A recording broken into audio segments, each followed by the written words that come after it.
It's really nice because you can do it with students of any age. I think even as an adult, it's pretty cool to watch. The other nice thing is the supplies are easy to get and really cheap, so it's easy to do it with the whole class. So it's not just you up at the front of the room doing it while your students watch, but instead everyone can take part.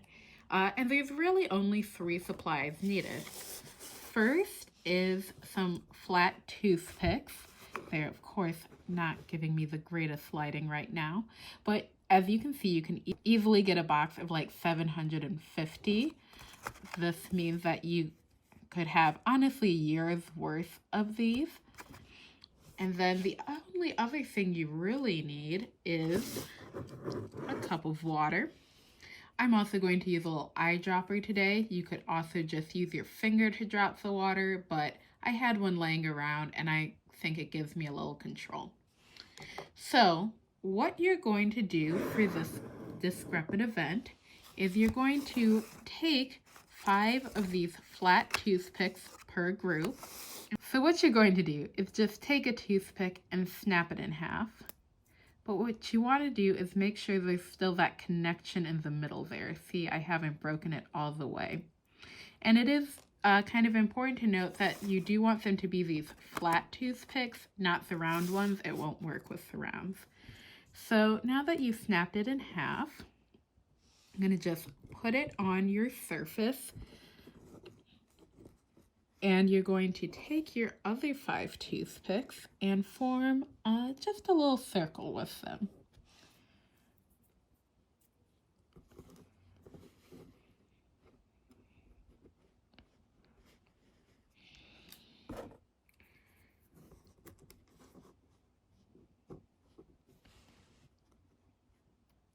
Okay, so now you can see all of mine are set together kind of like a starburst. So now I'm going to go ahead and get a little bit of water in my dropper, or you could just dip your finger in and get off like your finger to be kind of wet so that you can just kind of drop it on like so. And what I'm going to do is just go in here and drop some water right on the center. And now you can see that my toothpicks, actually going pretty fast today, have decided to start squishing themselves together. I'm going to put a little more there.